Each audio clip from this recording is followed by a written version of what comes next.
Hi friends, good evening. കഴിഞ്ഞ ക്ലാസ്സിൽ നമ്മൾ കുറച്ച് ശൈലികൾ പരിചയപ്പെട്ടല്ലേ? എല്ലാവരും മനസ്സിലാക്കി പഠിച്ചെന്ന് വിശ്വസിക്കുന്നു. ഇനി നമ്മൾ കുറച്ചുകൂടെ ശൈലികൾ പരിചയപ്പെട്ടാലോ? കഴിഞ്ഞ ക്ലാസ്സിൽ പറഞ്ഞതുപോലെ തന്നെ മനസ്സിലാക്കി പഠിക്കാൻ നമ്മൾ ശൈലികൾ ചെയ്യേണ്ടത് കേട്ടോ. അപ്പോൾ നമ്മൾ ഒന്നാമത്തെ പറയാൻ പോവാണ്. പകിട 12 വീഴുക, അതായത് നന്മ വരുക. നമുക്ക് നന്മയുള്ള കാര്യങ്ങൾ നമ്മളിലേക്ക് എത്തുക എന്നതാണ് അതിൻ്റെ അർത്ഥമായി വരുന്നത്. അടുത്തതായി വരുന്നത് ഉറിയിൽ കയറ്റുക, അതായത് പറ്റിച്ച് അബദ്ധത്തിലാക്കുക. നമുക്കറിയാമല്ലേ, പണ്ട് കാലങ്ങളിൽ ഉപയോഗിച്ചിരുന്നു ഉറിയിൽ നമ്മൾ കയറ്റി വെക്കുന്നത് എന്തിനാണ്? മറ്റുള്ളവരെ പേടിച്ചിട്ടല്ലേ? സാധനങ്ങളൊക്കെ നമ്മൾ ഉറിയിൽ കയറ്റി വെക്കുമല്ലോ, പൂച്ചേനെയും മറ്റു ജന്തുക്കളെയൊക്കെ. അപ്പോൾ പറ്റിച്ച് അബദ്ധത്തിലാക്കി വെക്കുക, അത് മനസ്സിലാക്കി വെക്കുക കേട്ടോ. ഇനി അടുത്തത് ആറാട്ടുകൊമ്പൻ.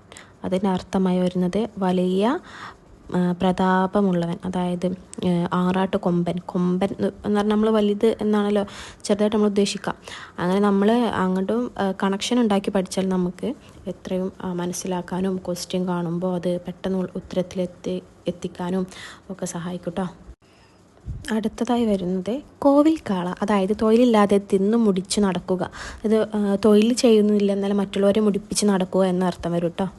അപ്പോൾ നമ്മൾ അങ്ങനെയൊന്നും ചെയ്യാതെ പഠിച്ച് കേട്ടക്റ്റൊക്കെ വാങ്ങി നല്ല തൊഴിലൊക്കെ ചെയ്ത് നല്ല രീതിയിൽ ജീവിച്ചു പോകണം അല്ലേ.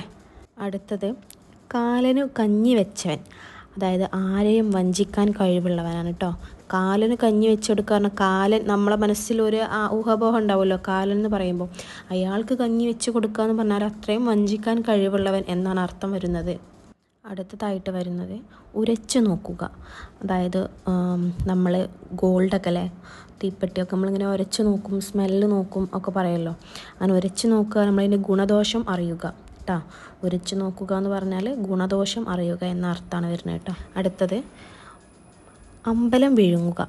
അമ്പലം വിഴുങ്ങുക പറഞ്ഞാൽ അമ്പലം ഒന്നായിട്ടാണ് വിഴുങ്ങുക, അതായത് അമ്പലത്തിലുള്ളവർക്ക് കൊള്ളയടിക്കുക കേട്ടോ. അതിനർത്ഥം വരുന്നത് കൊള്ളയടിക്കുക എന്നതാണ്. അടുത്തത് ചക്രം ചവിട്ടുക, അതായത് ബുദ്ധിമുട്ടുക. ചക്രം ചവിട്ടാൻ ബുദ്ധിമുട്ടല്ലേ അത്യാവശ്യം, അപ്പോൾ ബുദ്ധിമുട്ടുക എന്നത് മനസ്സിലാക്കുക. അടുത്തത് കണ്ണിൽ മണ്ണിടുക. അതിൻ്റെ അർത്ഥം എന്തായിരിക്കും? നമുക്ക് കണക്ട് ചെയ്യാം അല്ലേ. കണ്ണിൽ മണ്ണിട്ടാൽ നമുക്ക് നല്ല ബുദ്ധിമുട്ടല്ലേ ഉണ്ടാവും, അതായത് നമ്മളെ ഒരാൾ വഞ്ചിക്കല്ലേ ചെയ്യുന്നത്. കണ്ണിൽ മണ്ണിട്ടാൽ കണ്ണിന് ബുദ്ധിമുട്ടാണല്ലേ. അപ്പോൾ അതിൻ്റെ അർത്ഥമായി വരുന്നത് വഞ്ചിക്കുക എന്നതാണ് കേട്ടോ. നമ്മളിന്ന് കുറച്ച് ശൈലികൾ പരിചയപ്പെട്ടു, കഴിഞ്ഞ ക്ലാസ്സിൽ പഠിച്ചതും ഈ ക്ലാസ്സിൽ പഠിച്ചതുമായിട്ടുള്ള ശൈലികളൊക്കെ നോട്ട് ചെയ്ത് വെക്കുക, എല്ലാവരും കണക്ട് ചെയ്ത് പഠിക്കുക. എന്നാൽ നമുക്ക് എക്സാമിൽ ക്വസ്റ്റ്യൻ കാണുമ്പോൾ പെട്ടെന്ന് മനസ്സിലാക്കാനും ഉത്തരം കണ്ടെത്താനും ഉള്ളതിൽ എത്തിപ്പെടും കേട്ടോ. അപ്പോൾ നമുക്ക് അടുത്ത വീഡിയോയിൽ കാണാം.